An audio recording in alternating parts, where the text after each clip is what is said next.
Hello and welcome to the latest Business of the Business podcast. I am your co-host, JP John Posh from the Two Man Power Trip. Of course, joining me is the doctor himself, Dr. M. Lavie Margolin. How you doing today, sir? Hey, John, I'm doing well on our march to episode 300. I believe we're at 296. So, John, as you know, throughout these nearly 300 episodes, we've had people that have worked behind the scenes at wrestling promotions. We've had people that have wrestled. We've had people that have written comic books. We've had people that have made movies. But I'm not sure if we've had someone that's done all or most of these things and maybe even more. So we're going to have a fun conversation tonight. A friend of the show, member of our LinkedIn group. So we love all that. Welcome, Justin Ciardullo. Ciardullo, actually. Ciardullo. It's hard to pronounce. I was going to ask you before we went on the air, but I'm like, I'm going to wing it. So I obviously messed it up. Not starting out hot. No problem. Thank you for having me on. I appreciate it. So, Justin, where did you kind of grow up, and like when did you and where did you discover pro wrestling? Because we always say, like when we start off the show, me and Lavie Northeast guys, we grew up in the Northeast. We discovered WWF. We discovered Hulk Hogan, early 80s stuff. What about you? Where did you grow up, and kind of when did you discover wrestling? Well, I was actually born in you could kind of call it a wrestling town, Yonkers, New York. Oh, yeah. And then right around when I was 5 years old, I moved out of there. I moved to northern Westchester County, Armonk, New York. And I would say the wrestling, but my apologies. To go back to Yonkers, the wrestling journey as a fan did start like around 3-4 years old. I discovered WWF is what hooked me on. Due to the marketing machine that Vince, had. And that led me to buying my first LJN Hulk Hogan doll at the Consumers on Central Avenue in Yonkers, which is right around the corner from where I lived. And then from there, that led me to appreciate NWA, AWA, and then Gorgeous Ladies of Wrestling. Which I was actually very enamored by that. And Glow was actually in the household considered like equivalent to UFC MMA, according to my mother. She said, "Don't watch the women; they're tough, they're dangerous. Watch the men." So I had to turn off Glow. I was only allowed to watch WWF, NWA, and the AWA because in the Ciardullo household, women were tough as nails, and the men were not. That was according to her. But anyhow, that's how it was. An interesting journey from there, and then of course, moved to Armonk, and then things continued from there. And that's how wrestling was something that was very prominent in the household. That was the life. That was the one. That was the obsession, and there wasn't a whole lot of interests growing up. Throughout my life, that's how life is, and as a result of that, it's who I am today. Who were your big guys? I mean, Hogan was your guy for WWF. I'm guessing because you bought the LGN, or no? Yeah. Hogan is what was and still is, but there's also a lot of other guys too. You could talk about Piper, Savage, Andre the Giant, Ric Flair, Sting, built up. And then we had the AWA guys too were there. And then we had, Hennig was there with Larry the Axe, the Road Warriors. And then that went into NWA. And then Glow, there was all the Glow girls like Mount Fiji. You had, there was Becky the Farmer's daughter. Queen Kong, I think, was there. Sylvester Stallone's mother was there too. So these were the giants to me. And when you have two parents that were really not equipped to be parents, this is what adopted me to become mothers and fathers to me growing up, and it was the way I learned how to communicate in life. That's the honest truth. It is funny with wrestling too, and people kind of make fun of it, sometimes laugh, but sometimes you learn your vocabulary through a lot of these guys, especially Gorilla Monsoon, who had a great vocabulary. You're learning a lot of good stuff from these guys. Yeah, and I'm proud of that. I just wish more and more people outside of that could understand that more. So I know WWE brought in business with that. But the one thing they were not able to do was make the outside world understand that a little more. That was the only thing WWE could not do and still hasn't done yet. So what made you get involved, and how did you get involved in the business, just as far as like making the leap and being a part of it?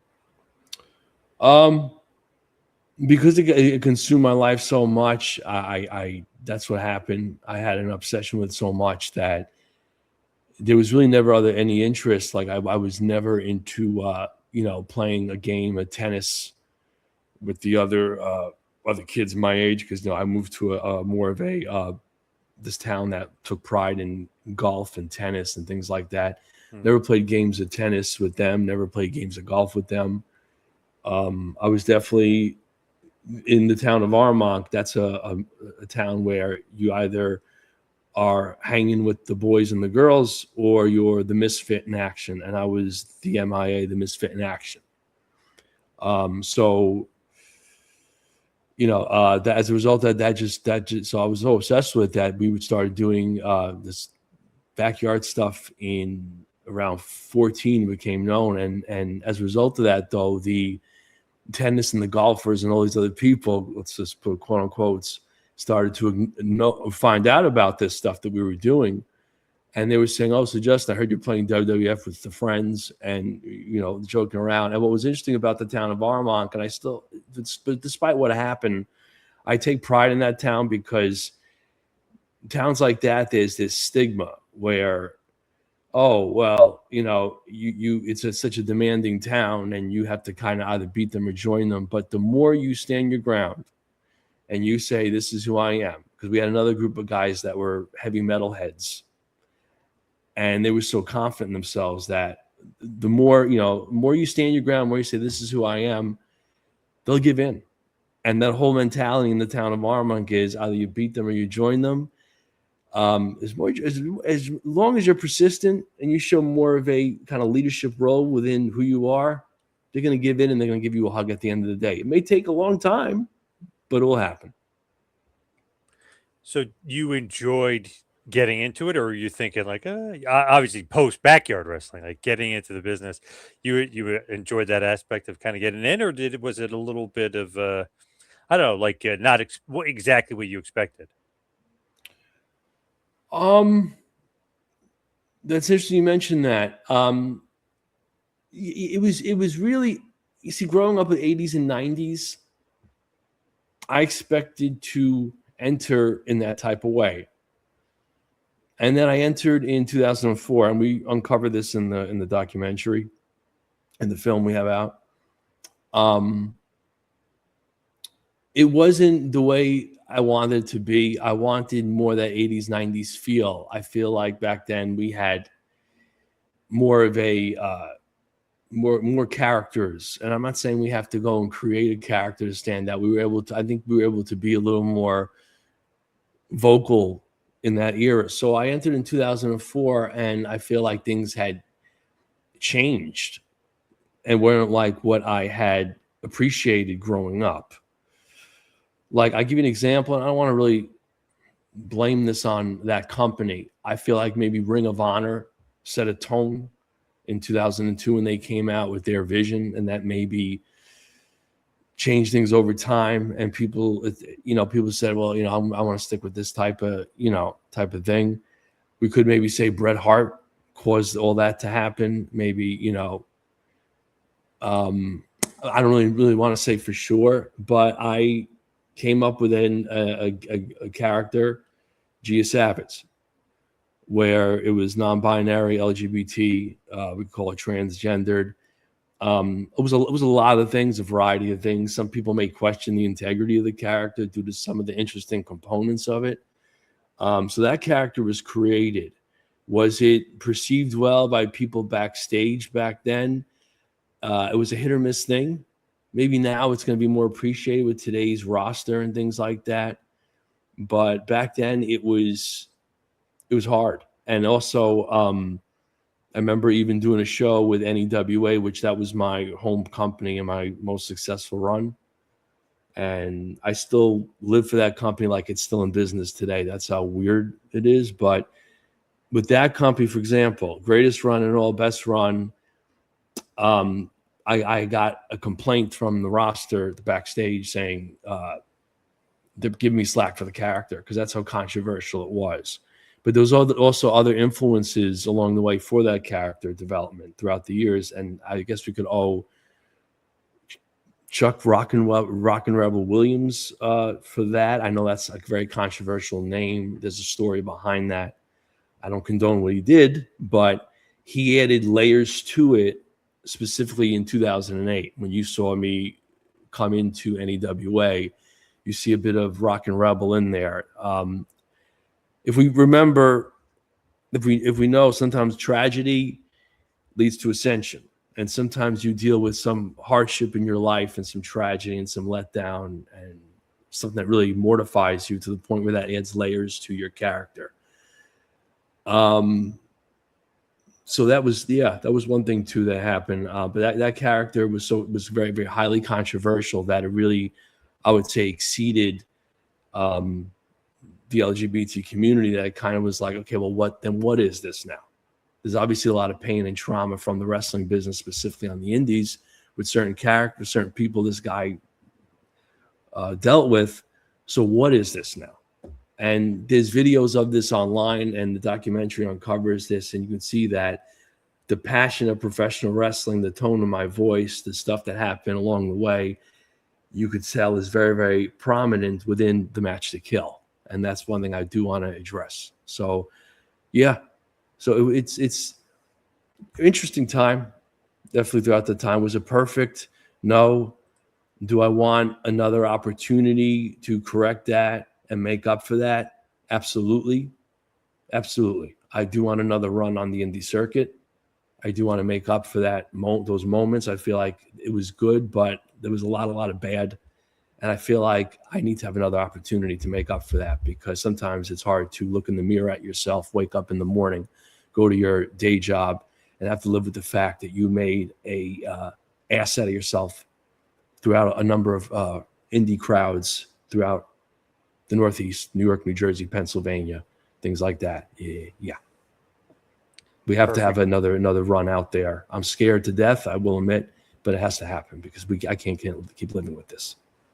Perfect time for me to hot tag Lavie.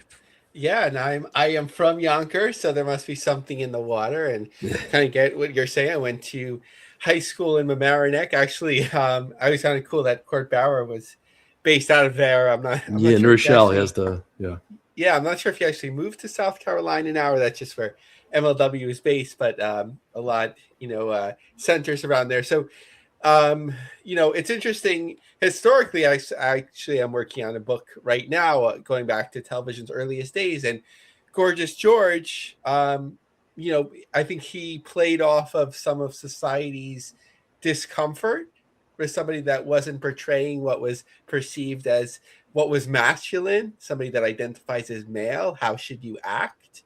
The human orchid, he's dandy, whatever, and it was to elicit, people, booing him. And I remember, Goldust. Obviously we all remember Goldust, but I remember a series of matches with Savio Vega in Madison Square Garden that were for the Intercontinental title. There was one match and then a return match. And it was based on Savio's sort of like Puerto Rican nationalism, so he had a lot of support there. But it was also sort of like getting the crowd to hate on Goldust and scream epitaphs at him that obviously wouldn't be acceptable today. So much society has changed. But as a teenager, just hearing that, it's just like, it wasn't shocking. It's just society has changed so much. So approaching that today, I think there is so, I think obviously I'm sure there's a lot of different things that could be improved, but in terms of different pro wrestling,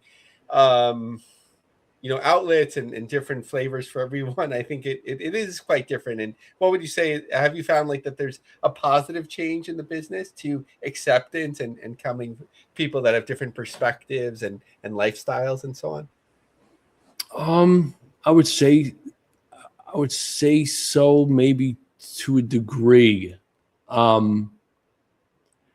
I still feel like, judging by what I'm seeing on socials from other wrestlers and managers, valets, referees, bookers, things like that, promoters, what fans are saying, and what I'm seeing in even today's product, I feel like I don't know if this really a united environment, and I think things have gotten more competitive than ever. And as I said, scared to death. I told you I'm scared to death because I feel like things are looking very, very competitive now. That when things get more competitive, I don't think we could ever say that we have unity in life, just in general. And I don't know if my belief is that that's what my belief is too, is that when things get very competitive amongst people, you don't really have a united environment. And what I'm seeing on there is I'm seeing like this business is more competitive than ever. I noticed that, to the point where it's like you're stepping into the octagon, or you're stepping into Kumite with Jean-Claude Van Damme and Bolo Young in Bloodsport. This business has become a dangerous business in a good way, that only the strong can survive, my brother type of mentality. My brother, my sister. That's what's going on here. And so I think now with the wrestling business, I think it's getting better. I think it's up to a better start. I think it's more guys are taking the gloves off. I think now it's becoming a tough man, tough woman, tough non-binary person environment.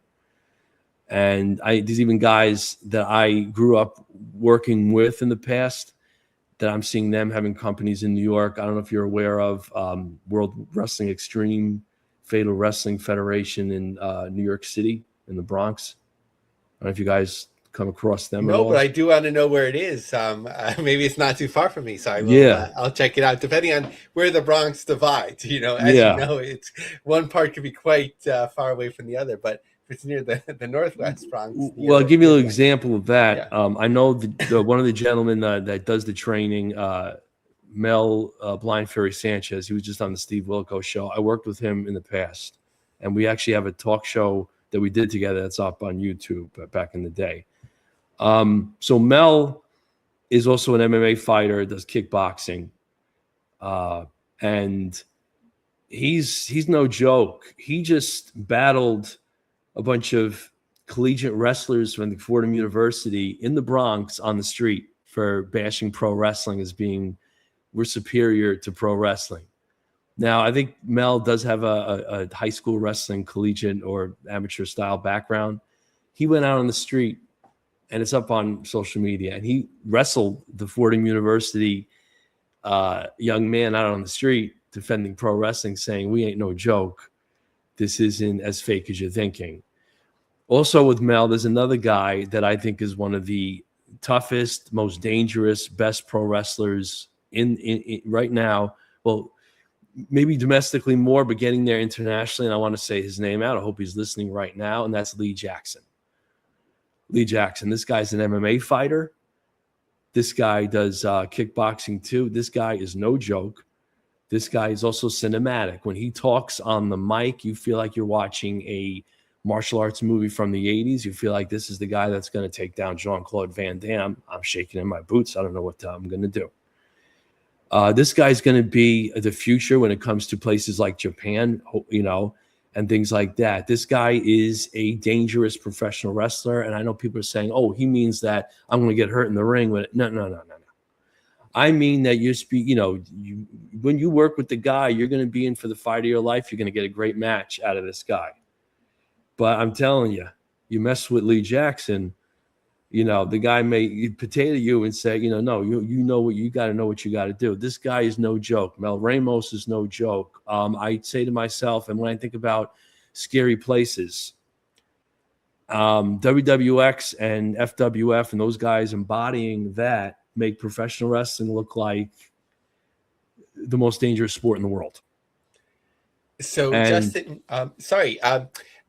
just because you have so many projects, I just want to do like a little bit of a round robin so that we can spotlight them all. And certainly we could come back to these Absolutely. ideas, a different Absolutely. time. So one of the things that I saw that you were posting a lot about on LinkedIn was this All Out Wrestling. I think it was the inaugural in Harpers Ferry, West Virginia. What was your involvement in that? What was that, and how did things go?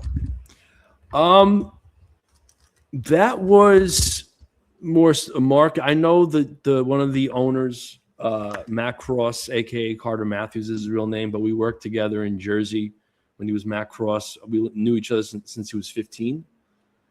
I had to book segments with him, matches. We put him in a faction back in the day called Dark Dynasty with the Prince of Denver, Ronan, who was a legend in Rocky Mountain Pro Wrestling in Denver, Colorado. So that's how I got that. I didn't even know it was his company. I got in contact with him to do work with him. And lo and behold, we worked together. I'm like, wow, okay, I booked you, I produced you. Wow, this is coincidental. So it's really been a social media marketing role. We're hoping I'm going to be back in there doing more stuff. They just had a successful show this past Saturday. However, they don't have another show booked right now. They're working that out. But my role was mostly marketing, social media. I created a few videos, bumpers, and I did some detailed character development type videos. To R.K. Sawyer, I made a video for him. He's a type of wrestler that he sells himself on a lot of horror type, genre type stuff. So I had to play with that. And I made a video where it looks like this guy's dangerous. And I'm still a firm believer on, I know we had this thing, kayfabe is over, but I'm still in kayfabe and still want to suspend people's disbelief. So I said, let's make this guy look like he's dangerous. So I had to slow down his footage when he's making his entrance in from this footage from an indie show he did. I think it was around Pittsburgh, maybe. And I made it look like he was menacing. This is a danger. This is like, I made him look like a convicted felon. So he's approaching the ring in a slow way. And then once he goes in the ring, I speed up the footage and he's ramming the guy in. And it looks like he killed the guy right in the middle of the ring because I had to play off on the character. And that's one of the things that's one of the things I just love about pro wrestling is character development. And I'm a creative guy. So I like to do what I learned from Vince McMahon and WWF, zero in on these characters, get broader with these characters on how to market them. And that's one of the things I had to do with R.K. Sawyer. He reposted the video. Did even a teaser video for this mystery man that was coming into AEW for the show. So it was good stuff to do, but my role with the company right now is somewhat up in the air. We're trying to work that out. I had a talk with Carter, Matt Cross about that, what we're going to do. And, we're going to take it from there. And that's the most I could tell you at this point. Awesome. So just to triangulate some of the projects as I'm piecing it together and learning so much here. So you performed as Gia Savitz a number of years ago. You then wrote a comic book that's based off that experience, or maybe that mythos of Gia and Frankie. And then there is the film, The Match to Kill, which is a focus on your time as Gia Savitz. Is that like triangulating correctly? Yeah, that all coincides together with Gia Savitz. Then it goes into a guy that was stalking me in the wrestling business, Frankie Firestarter. That was going on, So we talk about that in the comic book. And The Match to Kill, he's profiled, and we go into a lot of details. And with that, we talk. So The Match to Kill talks about my career. And then talks about a lot of other things and my life. And it took us many years to perfect that movie. We first had it as the ballad movie. And then John and I convinced, we talked it over and realized that we had to change things up. We had an internship team too of college graduates. And some that were in college that gave us feedback and said, yeah, this should be extended and improved. So we had, along with the archive footage, because all we were doing was showing archive footage. So along with the archive footage, we did 2 shoots in 2023 and 2024, one in Yonkers in Getty Square, And then the other one was at the ECPW Wrestling School in Lake Hiawatha, New Jersey, owned by a longtime guy I knew for years, Gino Caruso. So we shot things in there. And then our DP was Tilio, a guy named Tilio, who also was the ECPW Hudson Valley champion. So we had wrestling people as crew. And we just acquired for the more updated version of the movie. We acquired additional independent wrestling libraries in the Northeast region, and now we have 3 streaming homes now, and we're trying to hopefully get more. Awesome. I think I'm going to start with the comic book as I learn more. But let me turn over to John. Awesome. Let me turn over to John so that he can get all the details about how people could follow you, check out all these projects. John? So where can everybody get your socials? Everybody get the book? Like where can everybody follow you, and at you, if you will? Well, they could find me on LinkedIn. They could find me on Facebook. You could also go to Jambone Pictures socials of the Jambone Pictures. So you go there. You could even get the comic book on there, and then you could also go to the comic book on legacycomics.com. We have 3 collective covers. I'll bring this up again. This is the default cover, and then we have the Gia cover, and we have the Frankie cover. Frankie cover is only available on digital, so you could either get that on the JambonePictures.com website, or you could get it on Legacy.com's website. And the Match to Kill is right now available on PickRelay.com, Relay, POV Horror, and Ultimate Classic Wrestling apps, 45-minute version, and you have to pay to watch it. I know you have to. That's what I do know, to get the full 45-minute version. All right, Justin, thank you so much for all the time today. Really appreciate it. Thank you so much for having me. I appreciate you guys. Thanks, Justin. Take care. Take care. Thank you. Bye-bye. Thank you. All right, Lavie, let's get to a little bit of news here. Very interesting, because I saw this and then I saw it was on the run sheets. It's very kind of interesting what's going on here. Sumo Championship League. Stu Snyder is back. The legend is back. What is going on here? Yeah, this sumo thing. I mean, obviously, sumo in general has been on my radar for a while, but in the New York, New Jersey area, at least, John, I don't know. I get a lot of ads for it. There's been the one at I think the Prudential Center. Mm-hmm.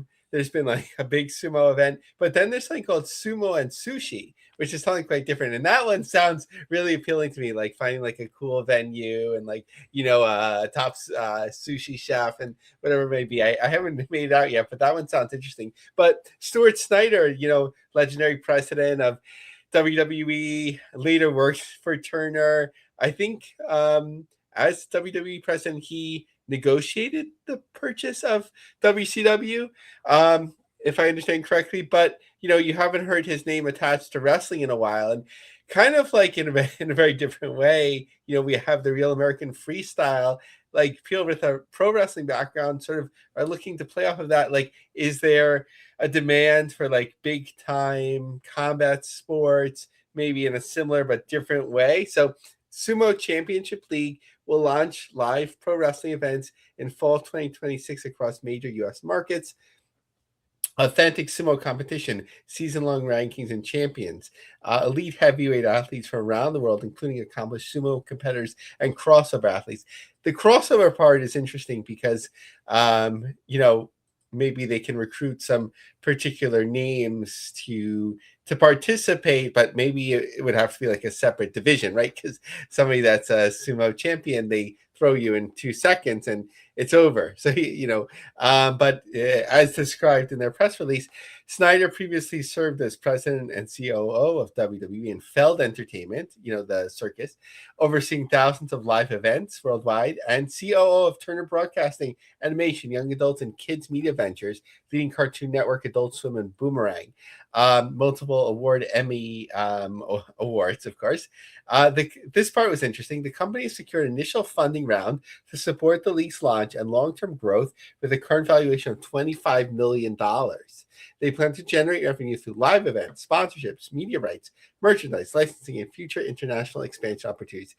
John, I think it's an uphill battle, but with Real American Freestyle, I wasn't hating on it, but I was taking some digs when they booked that big venue in, I think it was Cleveland. You were dead wrong. Yep. I was wrong, John.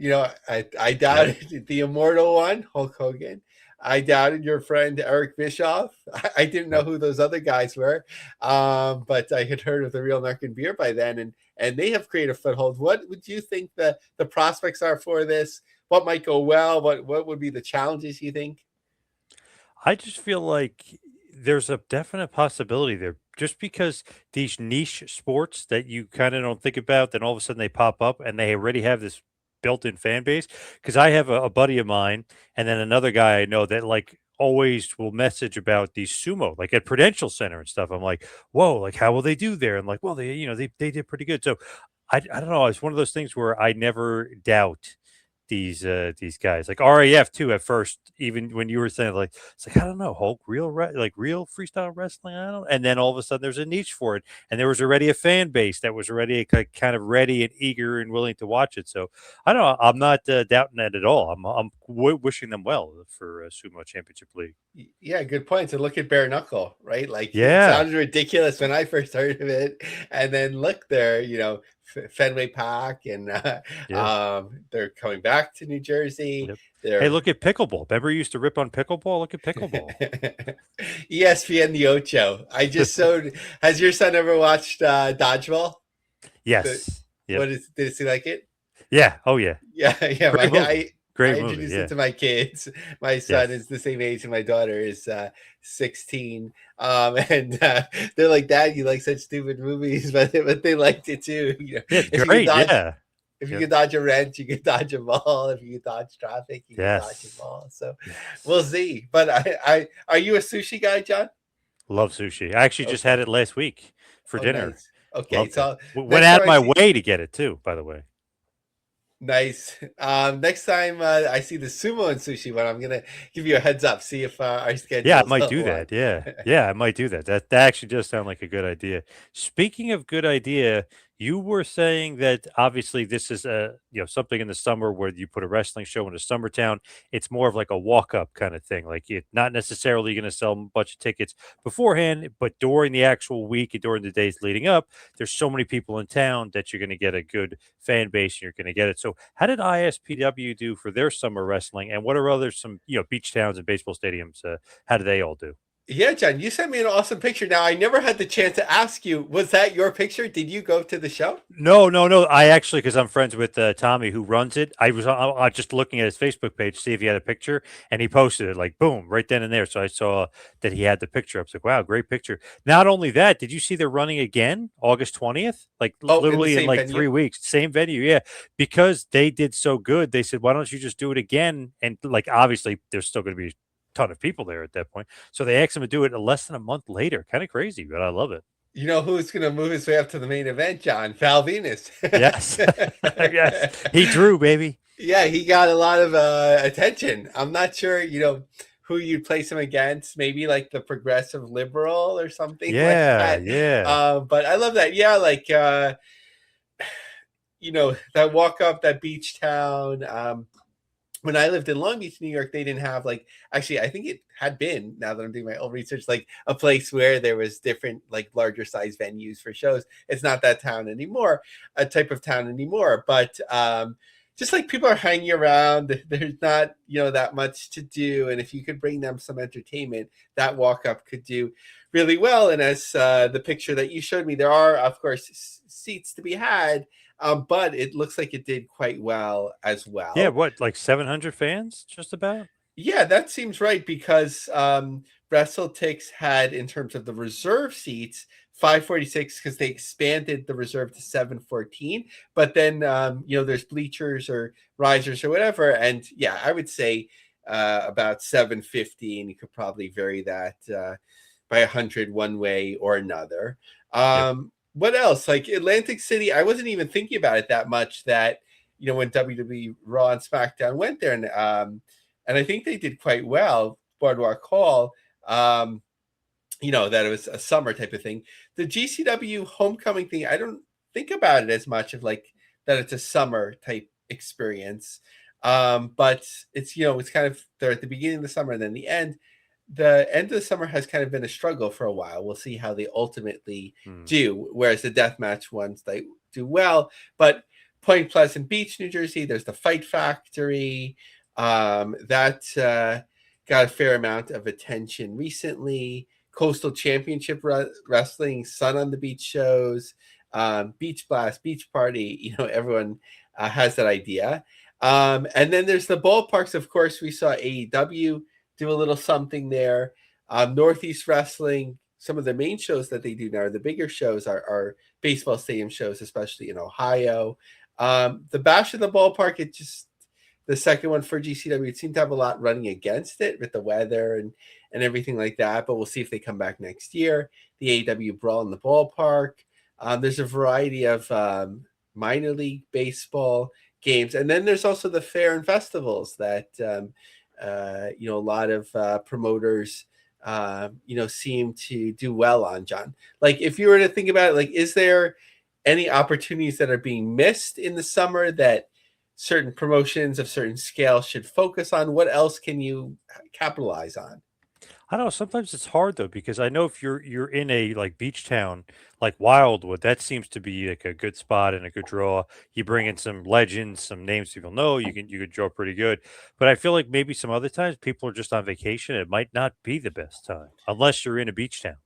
Yeah, that's a good point. Like, everyone's sort of like shifting around, a Yes. lot. Like, if you're I like the idea of doing it, connected to something else. Like, if you know that this is a minor league baseball team and they draw well throughout the summer, that there's like a built-in audience you can market to. Or if it's a fair or festival or whatever, especially if it's multiple days, usually it's a sold show. But Yeah. if not, if it's in a tent or whatever, and it's an extra ticket, you have those people to promote too. So that's a good point. I don't think like it would be best to do it like sort of like a standalone, but certainly teaming up with others and quietly. And I love the way they had this headline. RVA Pro Wrestling at Dogwood Dell last year drew 3,000 people. It was free to go see it, but cool picture that they posted from this year as well. The Festival of the Arts in Richmond, Virginia. I think that's territory that you've promoted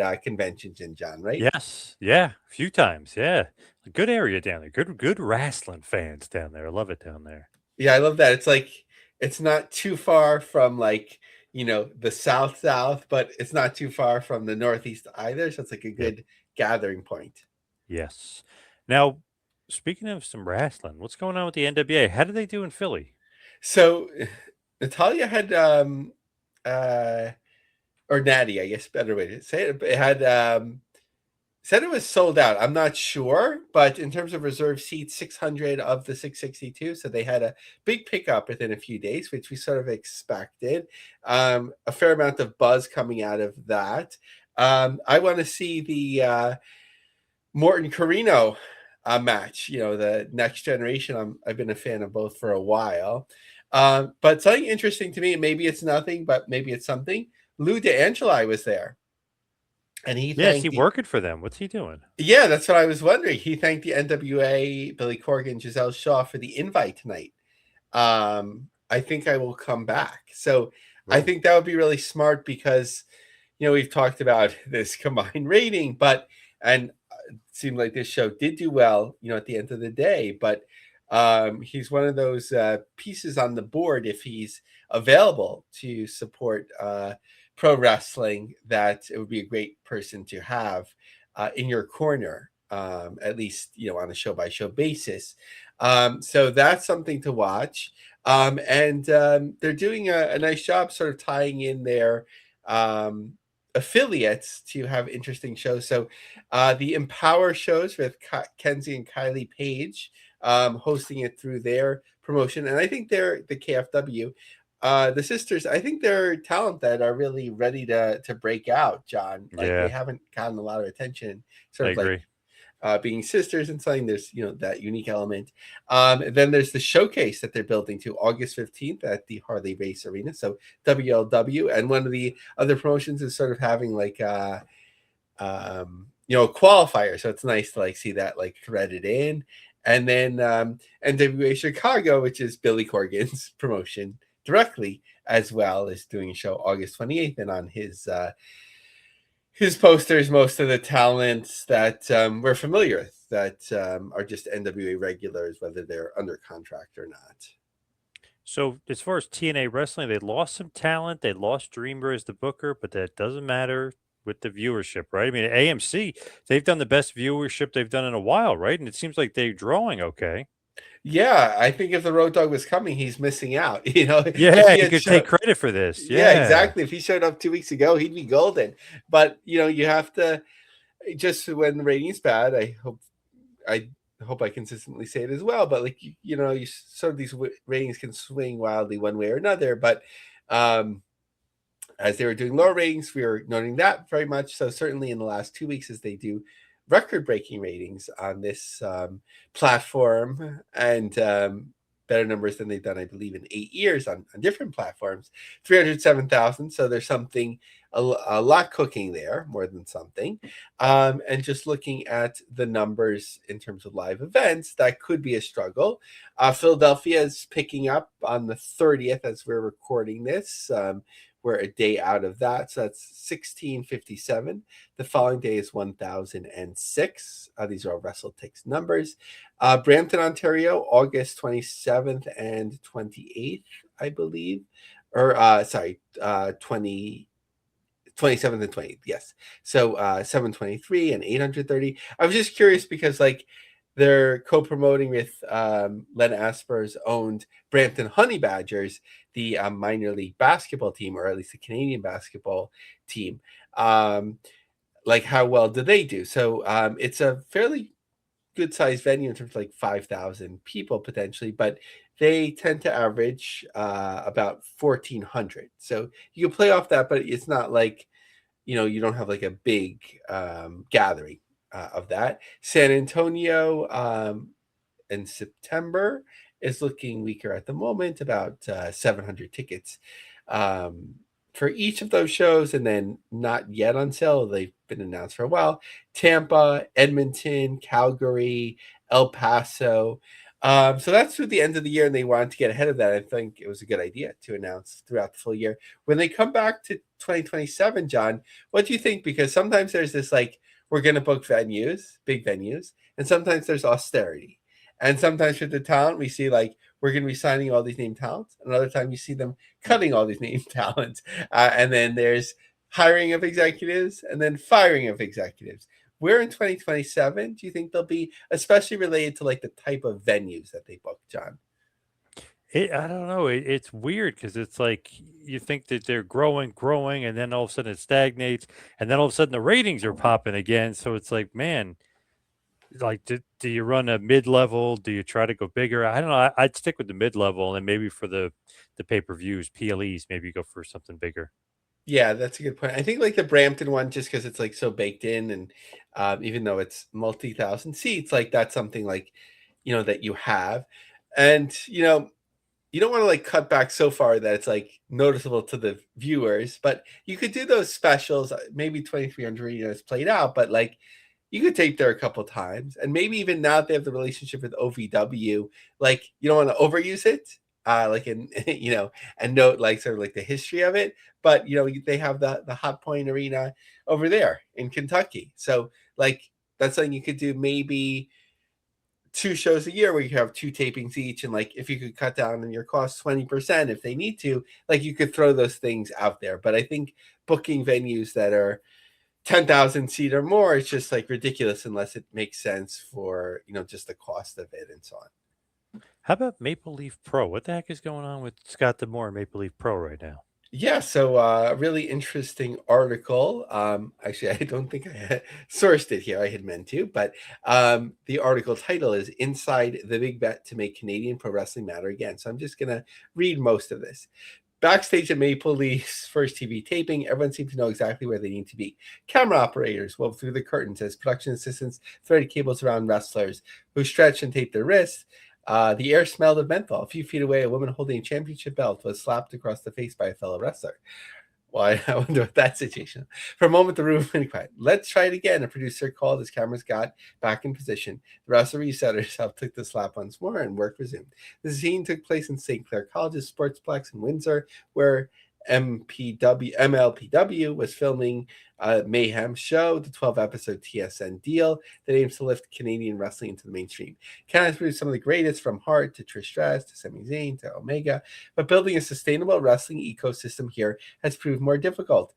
Maple Leaf Pro is attempting to change that by giving Canada's next generation of wrestlers a place to develop, learn from established stars, and one day mentor those who follow. Our mandate is to develop and produce world-class talent, said D'Amore. That talent ultimately should be on the biggest stage in the world. The effort comes at a time where professional wrestling is experiencing its biggest boom. Against that backdrop, MLP is pursuing a very different ambition, rebuilding the kind of Canadian wrestling institution the country hasn't had in decades. Originally founded in 1930, Maple Leaf was one of Canada's most influential promotions. Maple Leaf Gardens is one of wrestling's most iconic venues before fading away. D'Amore, who revived the brand in 2024, said that MLP's success won't be measured by how many stars it keeps, by how many it produces. He wants to create a Canadian developmental system where the country's next generation can hone their craft before moving on to the world's biggest stage. If we're still featuring the same talent in 5 or 6 years, then we're not doing great with our mandate. Josh Alexander said, getting noticed as an independent wrestler in Canada has been very difficult for a long time. The importance of MLP is that it's going to highlight Canadian wrestling talent and give a lot of big opportunities for those wrestlers to be seen otherwise. So really interesting article. Go seek that out by name.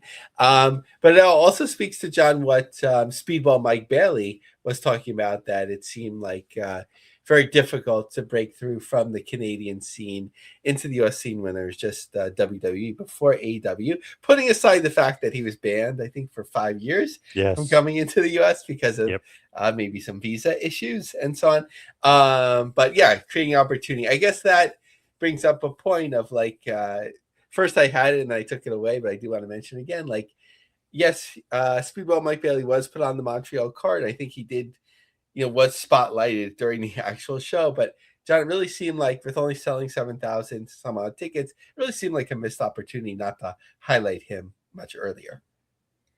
Definitely could have, no doubt about that. Now, as far as GCW, what is going on right now with the GCW? Are they trying to go everywhere they haven't been?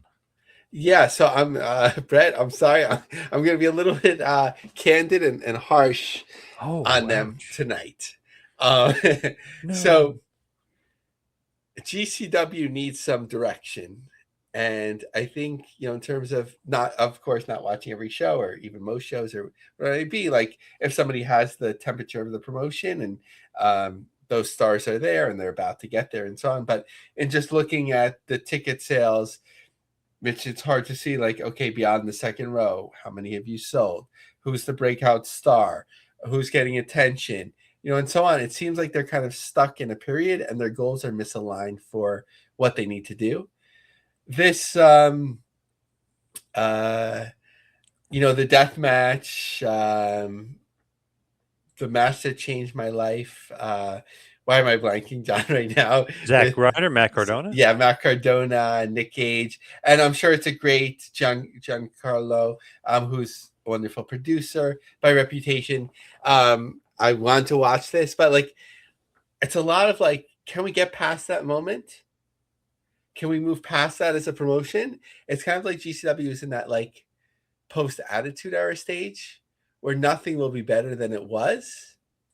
And, you don't have the carousel room in Atlantic City. You don't have Mark Cardona. You're not breaking out anymore. You're established. You are the most notable independent pro wrestling promotion with a capital I. But like, where do you go from here? And this whole like thing where you have to be in 50 states, like, yeah, that's great. I want to celebrate that too, but why does that matter? That won't make you a bigger promotion than you are today. like you have to focus on like what is most meaningful to the market, to the fans, to to grow. And they're 12 states out from the 50. They're going to get Minnesota and Nebraska, but okay, you're going to Nebraska, so you're going to sell 2 rows of tickets. Like, I don't know, John, what's the point of it all? And we'll talk with Ben about this should we have that next opportunity. But that's just how I feel. Like, what do you feel with like GCW, like in this tough market? Yeah, sometimes you could think like, okay, why go to Montana or wherever? But like Massachusetts, I feel like there's a huge wrestling crowd up there. So like to me, that's a slam dunk. So maybe some of them, like maybe Nebraska, maybe not like the ideal place, but I do think that like Massachusetts is to me like that's a must. You know what I mean? Like some are good ideas, maybe some aren't. Yeah, for sure. And like there's certainly and like not that they shouldn't go to these places, but like sometimes it's so much of a focus of like this is a goal. Because like if you're able to promote, okay, we've been in all 50 states, like some of them, yeah, you were there, but are you going to return there? And like, unless there's like a hidden group in North Dakota, South Dakota, and so on, Idaho, maybe people are voracious for pro wrestling and you're going to unlock that, but like it's a lot of effort to get there. But I am very curious about like, some of the talking about the South, they haven't been to Virginia yet, West Virginia, South Carolina. So that'll be like a fun swing when they do that. Deep South, Mississippi, and of course, Massachusetts and Delaware. Delaware, I don't know. Maybe there can be a reconciliation, John, with another promoter that may have some farmland in Yes. in Delaware Yes. to work in, and you don't even need the athletic commission. So yeah, I mean, nothing is a bad thing. I just feel like sometimes, and I'm basically what I'm getting, John, is like I'm getting fed through social media. I'm basically on X, and that's what like it seems to me like that it's just like so much emphasis on like this Matt Cardona thing, and in different variations of this film just came out, and then the 50 states things, and I think like it has to like move forward like as a Yeah. promotion. Yep. So as far as WrestleMania weekend is concerned, maybe some alternative WrestleMania weekend stuff. I know it's been out there now that WWE has now booked the theater at Madison Square Garden, back-to-back days, the days of WrestleMania. Technically, after WrestleMania 43, day 1 and day 2 are over, then you have an NXT show one night, then you have a AAA show, and basically kind of serving as a WrestleMania watch party as well. So like what else? Like what's going on? Is AEW gonna run? Like what's the alternative as far as WrestleMania weekend this year? Yeah, I think this is amazing. I know WWE wants to book like different showings and maybe some other type of events in and around this in every major city, whatever. But I Yeah, think that they just built out an anchor for New York. Like maybe they had word that AEW was going to run one of the tennis I centers think so again. too. Yeah. But Yep. now you just made it like the cool thing. Like here's the epicenter, New York. Hmm. Yeah, Yep. NXT and AAA, those are alternative shows that people like. So now you have AEW. They have what's interesting. I was looking at AEW's list. Besides Maple Leaf, which was in Vegas last year, and produces new. Some of these other promotions, I don't think are the type that tended to travel to WrestleMania weekend. One Fall Warrior, Create Pro, Wrestle Pro, Limitless, C4, and so They would on. do New York though. Yeah, so this would be that would be really interesting there. Of course, you would have the collective that could run something. You'd have the conventions, whether they they feature John Laurinaitis or not. Yeah, there'd be something to do there, but uh, John, and we love New Jersey, but being a New Yorker, it always ends up being that they go to New Jersey. I want a good amount of shows in New York too. All right, fair enough. Fair enough. Now, as far as here and there, what's going on for here and there? Maybe a little WoW edition here. Yeah, so just kind of like watching the tea leaves and so on, like looking for that renewal because that's basically WoW's. I mean, their lifeline is Genie Bus in terms of financially, but their lifeline in terms of distribution and viability at this point is this Paramount distribution, and maybe they got saved a little bit because if Paramount merged with Time Warner, I don't know, how much the syndication division would live on. Maybe it would be, but between basically it could be anywhere from July even into like early September when they announce this renewal, and then they would have to record programming, which they basically do over a few days for the whole year. So that's just something to watch. Then just a couple articles that I'll touch upon. The Sacramento Bee had an interesting write-up: Flips, Fights, and Fan Camaraderie Inside Sacramento's Thriving Wrestling League. Storytelling has been a beloved practice among humans across millennium, with dance, music, and theater. For others, including one group in Sacramento, wrestling is part of that list. For more than 25 years, Supreme Pro Wrestling has been the primary promoter of the highly theatrical pro wrestling scene in Sacramento. Up-and-coming athletes cut their teeth in local matches around Northern California, and some have made it to the top level. Today, the company is still going strong, with dozens of fighters actively competing in shows across the region and numerous budding performers training at Supreme Pro's Yuba City Academy.